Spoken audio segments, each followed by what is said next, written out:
चलिए वीडियो की शुरुआत करते हैं और सबसे पहले देखते हैं कि चौथा मौलिक अधिकार कौन सा है। तो चौथा मौलिक अधिकार है धार्मिक स्वतंत्रता का अधिकार और इसका वर्णन अनुच्छेद 25 से लेकर 28 तक है। तो सबसे पहले हम अनुच्छेद 25 देखते हैं। अनुच्छेद 25 में क्या है? अंतःकरण की, धार्मिक रीति रिवाज मनाने की और धर्म का प्रचार प्रसार करने की स्वतंत्रता। तो इसके अंतर्गत कोई भी व्यक्ति किसी भी धर्म को मान सकता है, उसके रीति रिवाज को मान सकता है और धर्म का प्रचार प्रसार भी कर सकता है। तो इसकी स्वतंत्रता हमें अनुच्छेद 25 के तहत मिलती है। आप देखते होंगे कि मुहर्रम के अवसर पर मुसलमान ताजिया निकालते हैं, उसी प्रकार हिंदू शोभा यात्रा, रथ यात्रा निकालते हैं। तो उन्हें अपने रीति रिवाज को मनाने की, धर्म का प्रचार प्रसार करने की स्वतंत्रता किसके अंतर्गत है? तो अनुच्छेद 25 के अंतर्गत है।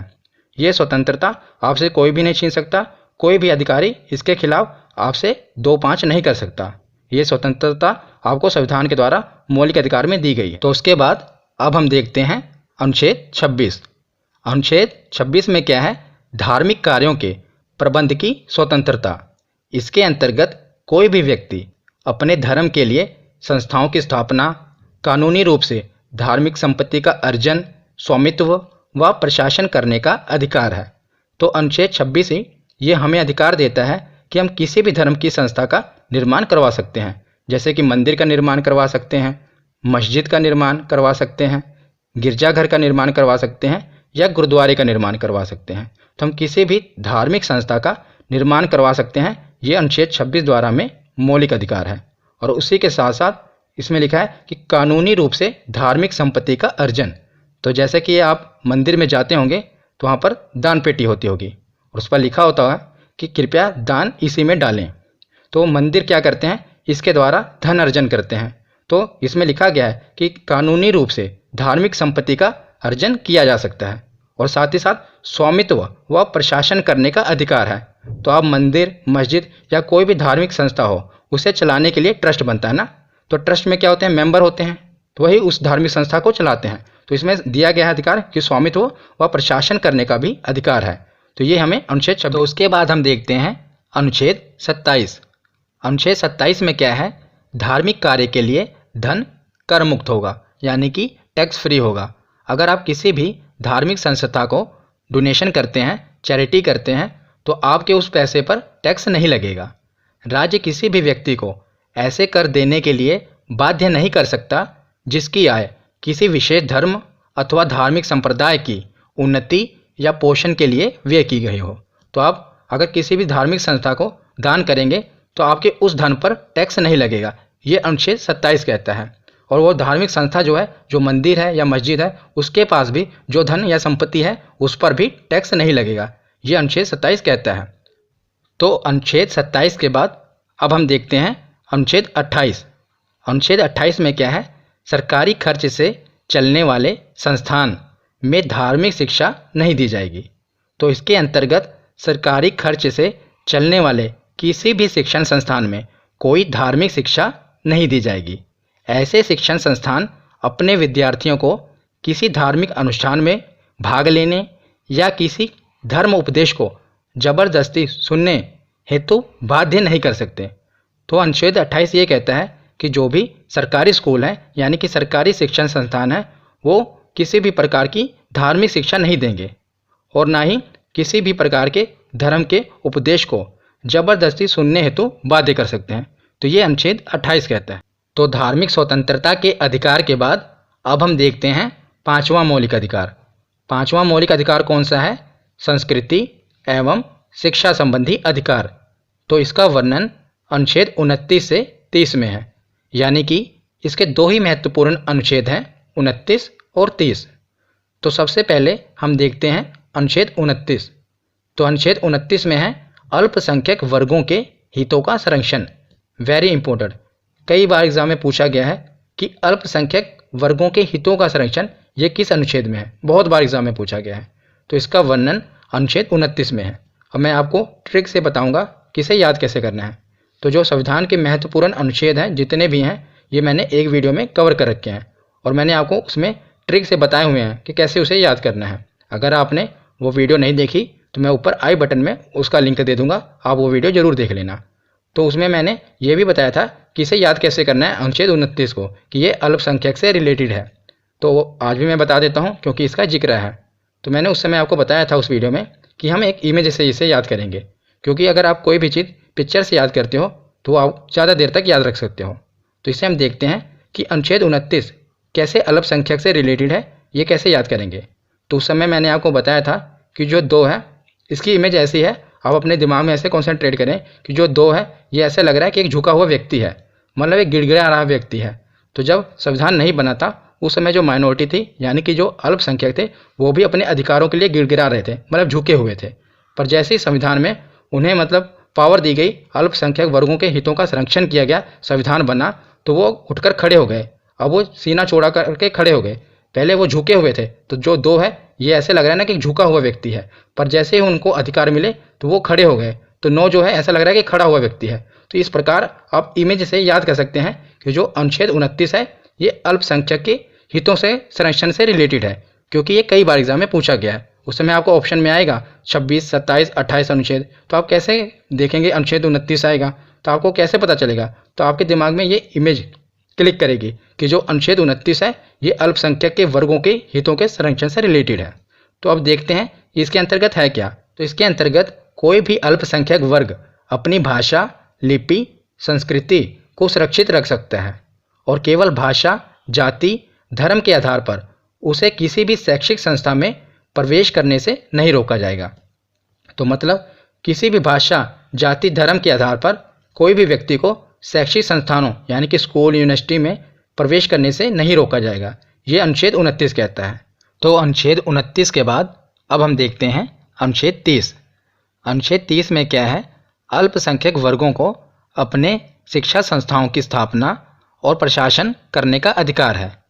तो हमने अनुच्छेद 28 में पढ़ा था कि सरकारी खर्च से चलने वाले शैक्षिक संस्थानों में धार्मिक शिक्षा नहीं दी जाएगी, मतलब कि जो भी सरकारी स्कूल हैं उसमें धार्मिक शिक्षा नहीं दी जाएगी।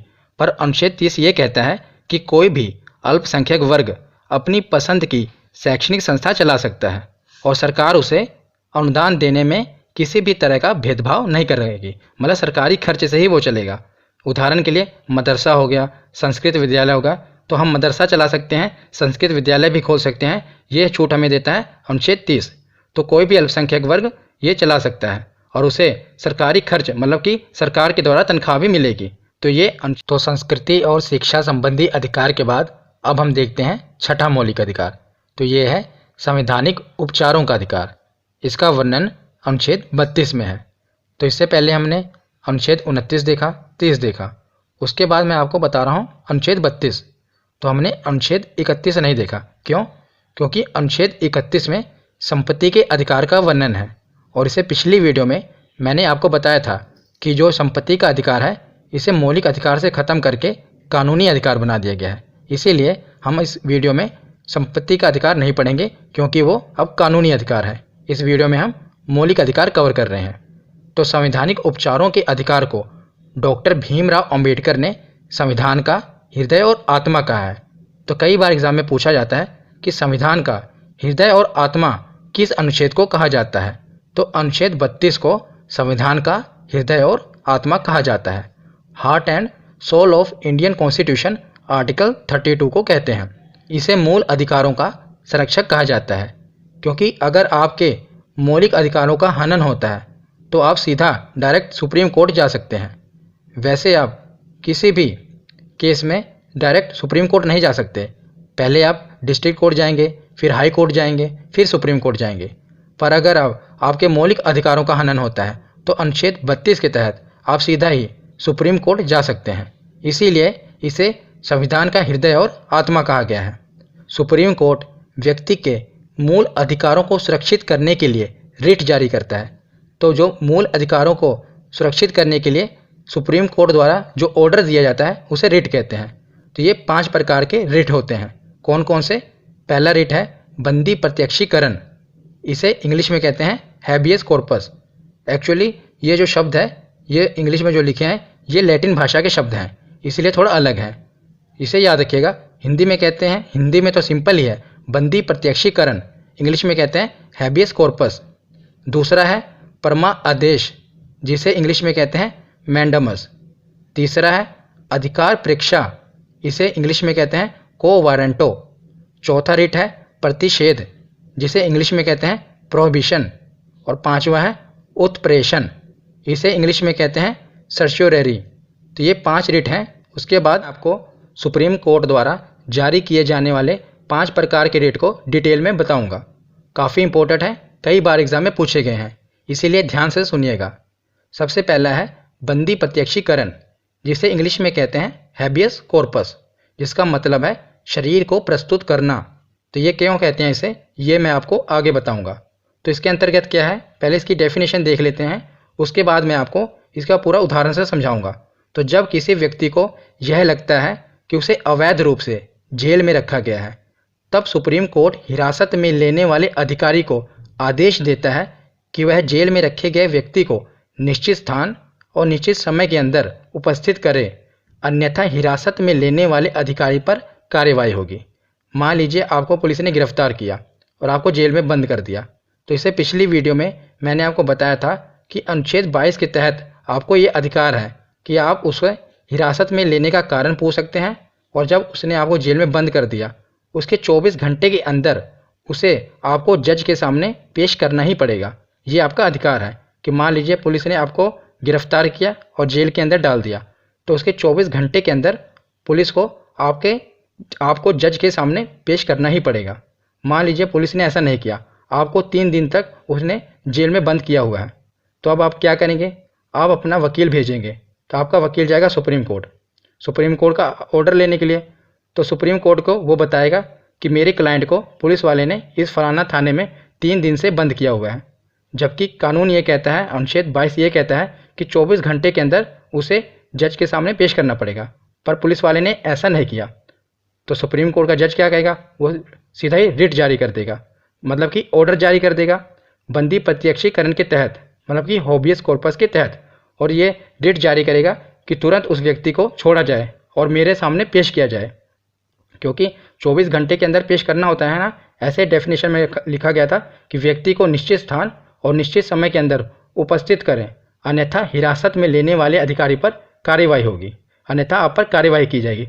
तो उस पुलिस को क्या करना पड़ेगा, उस व्यक्ति को छोड़ना पड़ेगा। अगर उसने कोई जुर्म नहीं किया है तो उसे छोड़ना पड़ेगा, क्योंकि अगर ज़बरदस्ती उसने गिरफ्तार किया है तो उसे छोड़ना पड़ेगा, क्योंकि जो आपका लॉयर है, वकील है, वो ऑर्डर ले आएगा।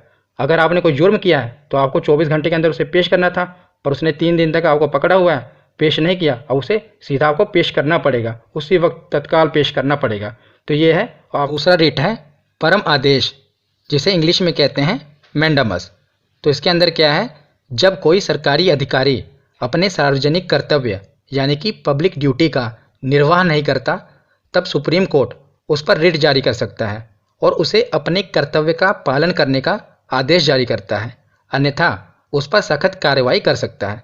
मतलब कि जब कोई भी सरकारी कर्मचारी अपने कर्तव्य का पालन नहीं करता तो आप सुप्रीम कोर्ट जा सकते हैं और सुप्रीम कोर्ट उस पर रिट जारी कर सकता है, उसे अपने कर्तव्य का पालन करने का आदेश जारी करता है, अन्यथा उस पर कार्रवाई भी की जा सकती है। तो मैं अब आपको उदाहरण से समझाता हूँ।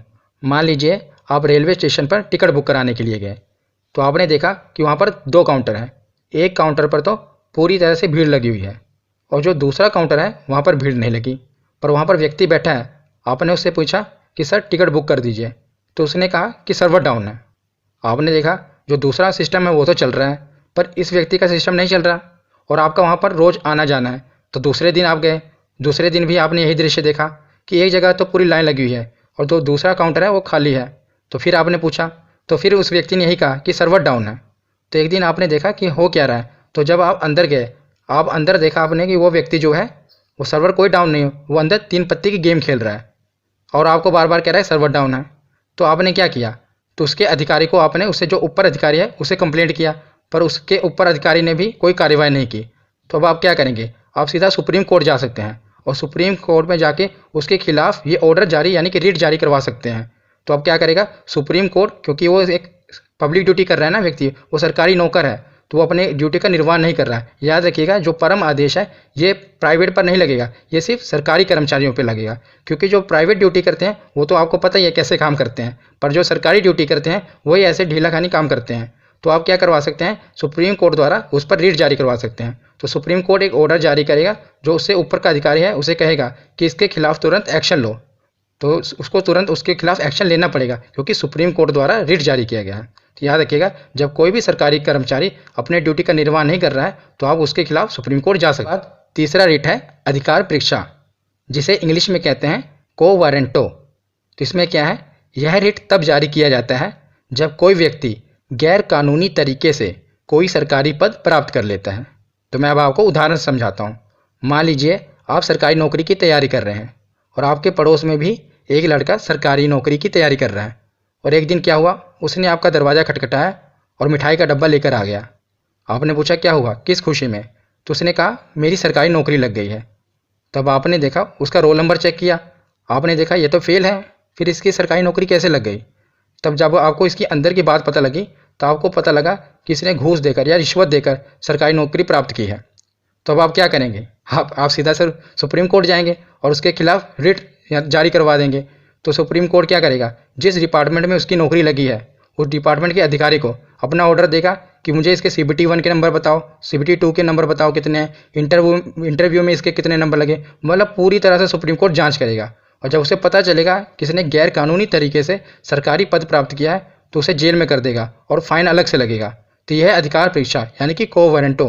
जब गैर कानूनी तरीके से कोई भी व्यक्ति सरकारी पद प्राप्त कर लेता है तो उसके खिलाफ सुप्रीम कोर्ट रिट जारी कर सकता है।